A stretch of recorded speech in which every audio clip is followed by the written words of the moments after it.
In this clip, we are going to talk about the 27 best all-time sales tips. But before we do, if you like clips like this, you want to help grow your business, you want to help start a business, whatever you want to do, well, subscribe.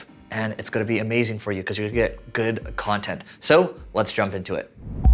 The most important thing when it comes to a sales page, number one, by far the most important, the headline. Ogilvy, who was a very, very popular marketer, one of the most popular, he said that when you write a headline, 80 cents of your dollar has already been spent. Because if nobody clicks on the headline, if nobody even gets riled up to feel that they need to look more into whatever your sales page, whatever your offering is, you've lost them already. So you gotta have a really good headline first. So if someone goes to your website, they read 3 of your blog posts, they opt in for a form, you got their phone number, you can do either A, ringless voicemail, B, you can also send them a text message being like, hey Eric, I noticed you're reading this article about Facebook ads. Is there anything I can help you with your Facebook advertising right now? Do you have any questions for me? Great way to start converting more leads into sales. A persona. Why do you need a persona in the first place? Because you have different types of people looking to buy from you. If I am Nike, for example, I might be selling to basketball players, football players. Now for us as a marketing agency, we're looking to sell to startup founders, big company marketing directors. We have these personas in place. That way we know kind of who we're talking to, what their age is, what their marital status is, how many kids they might have. And this gives us an idea for how we might tailor our advertising, our creative. Then we can tailor our thoughts around that. Because if we're trying to target everyone, if we try to please everyone, ultimately we please no one. I think that quote's from Mark Cuban, by the way. In sales, everyone's like, I'm gonna go make some sales, I'm gonna crush it, I'm gonna close some deals. Why not just try to help people out first? If you help them, you educate, you try to really solve their problems and make sure they're better off than before when they talk to you, they're much more likely to sign up as a customer. Selling doesn't just revolve going out there and pitching people on your product or service. Selling is also about educating, helping people, getting them to understand what's wrong, showing them how to fix it whether they pay you or they don't pay you. Because the companies that have enough money won't care to go around you and do it themselves. They'll just write you a check. So help them out first. Having a kind of one-time upsell. Let's say they buy, and then what happens right before they're able to check out is you have an upsell page that shows up. You see this in Amazon all the time. You can see this in other product pages too. Like if you're selling a SaaS product or you're selling a course, for example, you can get something else right before you check out. And the thing is they have your credit card information already. You just hit add, and then you're able to get a kind of order bump, right? You can call it a one-time upsell, you can call it an order bump, whatever you want to call it, it's fine with me. I just care about doubling your sales. You can use an online scheduler. There's a ton of them. I use Schedule Once. The moment someone comes to your website and they want to become a lead, assuming they meet certain criteria such as revenue budgets or marketing budgets or whatever you're looking for, company size, their title, you can then send that person only instead of sending all your leads because you want to qualify and not fill up your sales reps' calendars. You can send them to a page through Schedule Once or HubSpot or whatever tool you're using where they can automatically schedule a call within the rep's calendar. When you're doing this, try not to give a window that's more than 2 days. Yes, everyone's like, oh, if you give 7 days or 10 days, you get more options and more people are going to select it. What you'll find is when you go past 2 days, the show-up rate drastically decreases.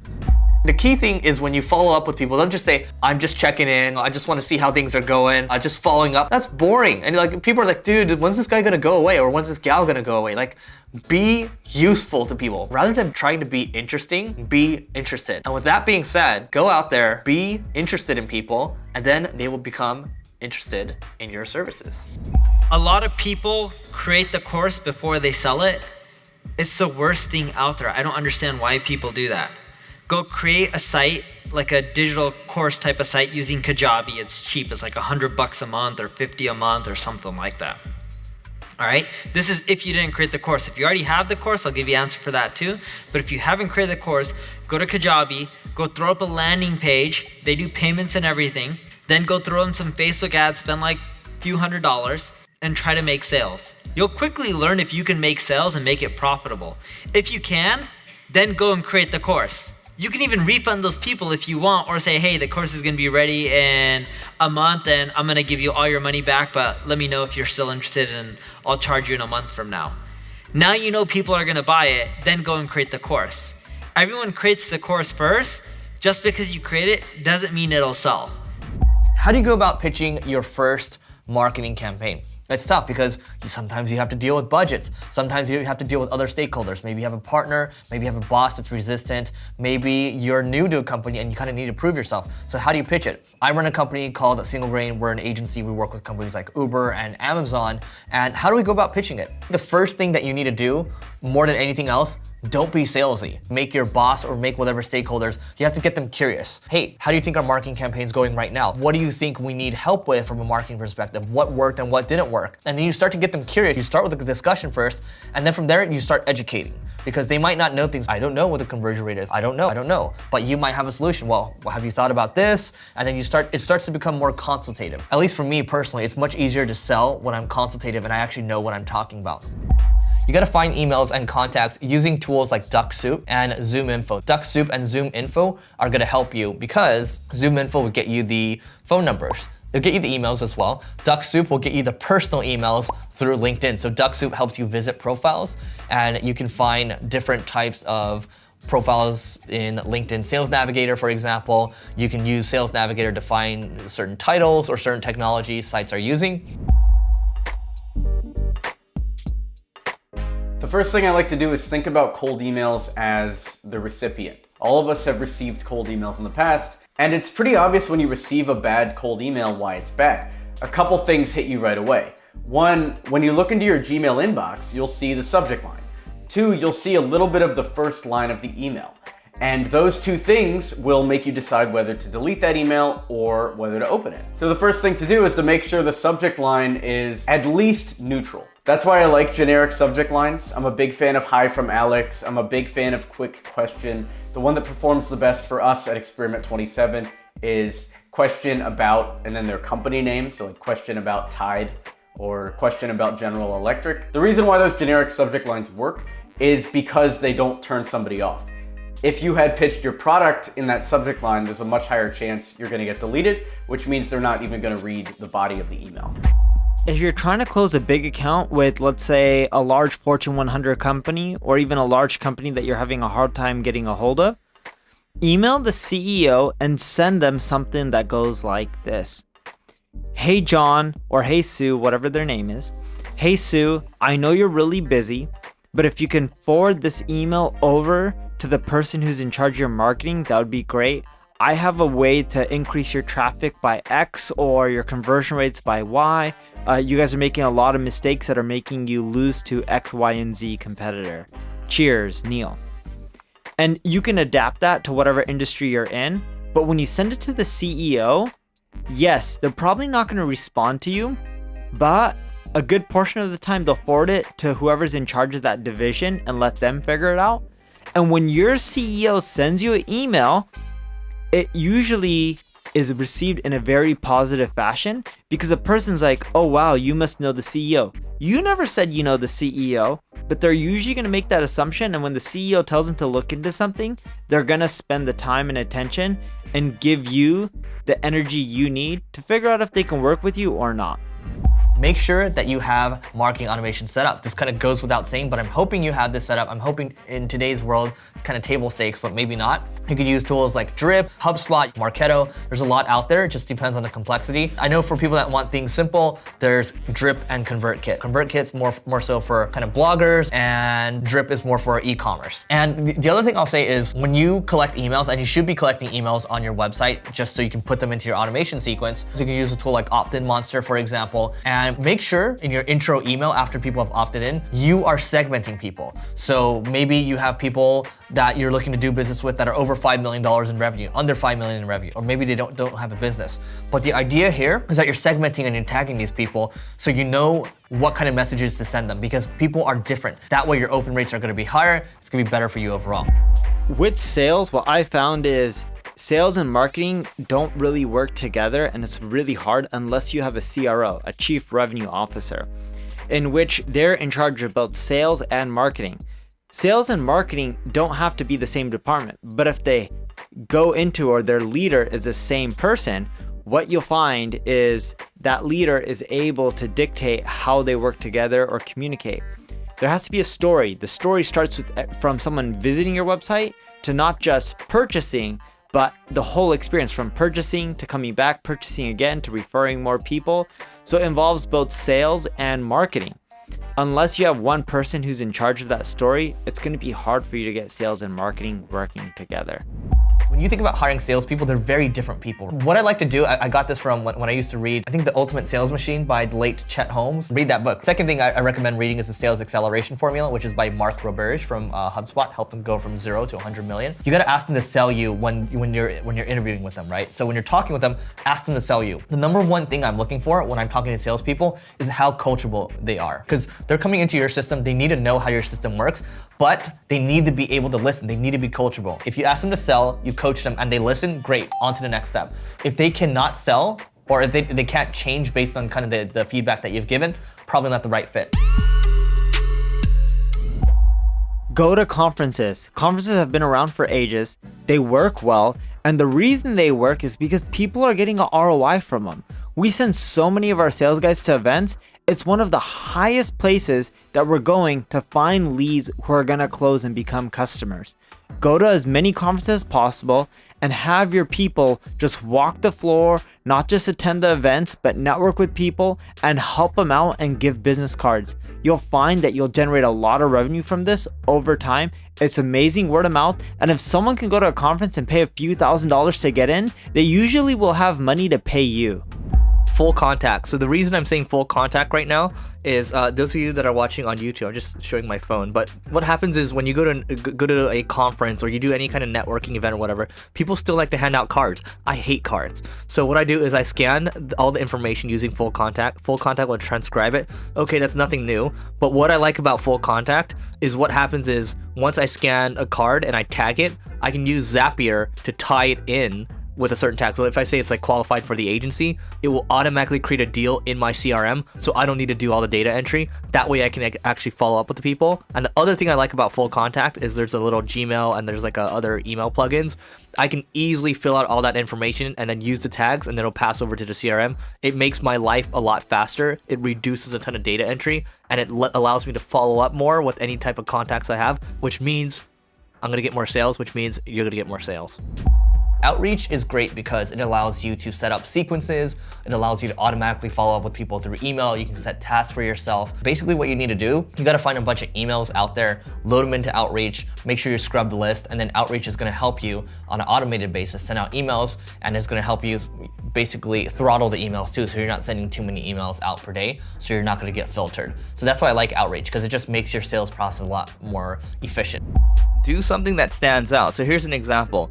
I know people that will sometimes take a bottle of champagne and walk into the office. So that's really bold. I'm not saying you should do that, but I also know other people that have ordered tacos ahead of time and had them delivered to that office. So when you do something that stands out, when you do something that's actually remarkable, so taking a page from Seth Godin, do something that's remarkable, do something that stands out, because people are calling all the time, they're sending emails all the time. Sure, that works, but even if you don't want to send them tacos, you don't want to send them champagne.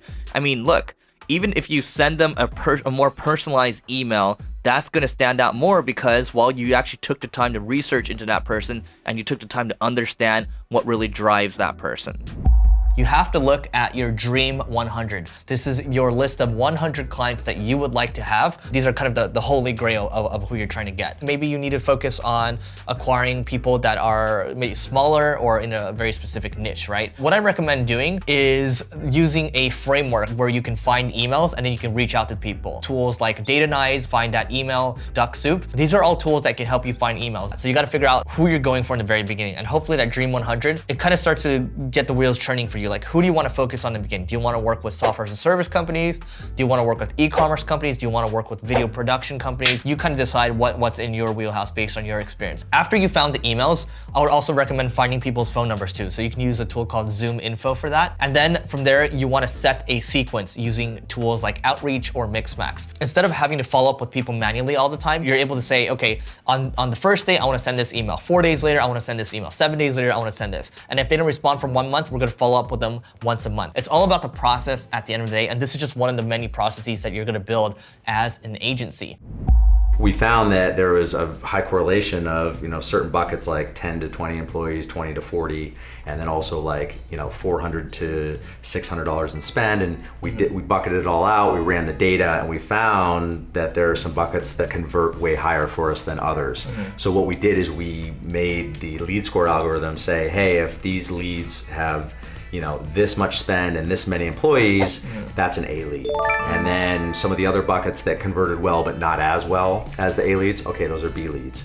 And then C leads. And then what we found is when we ran all the data on all of our past leads, there was a cutoff point where there was no more revenue, but there was all these leads down here that didn't convert, right? So we looked at the common characteristics among all those leads, those became our D leads, and those get lopped off. So we've adjusted the algorithm twice now, so we're cutting off about 40% of our leads now. 40% of our leads that don't even go to a sales rep, those immediately go down a self-serve funnel.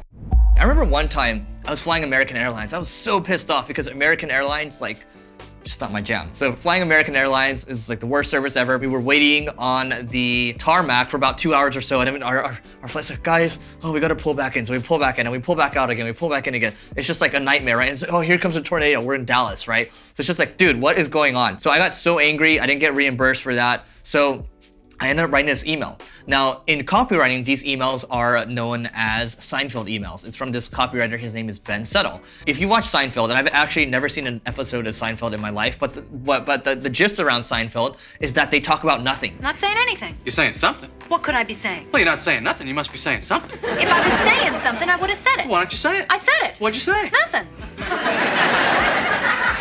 So literally what I did was, I talked about my terrible experience with American Airlines. I wrote, a couple hundred words or so. At the very end, I tied it in with an offer that we had, which was a course that we had, which is a course on hiring. I was like, my experience is so bad with American Airlines, and that's why you gotta hire great people, right? Literally at the very end. And a ton of people bought from it. And that's the beauty of copywriting. That's when I started to see that, oh my God, this copywriting stuff actually works. Anybody can do it. I can write that way. I'm literally just telling a story and just tying it in, like 5% I'm tying it in with a sale. And are you kidding me? I'm getting sales that way?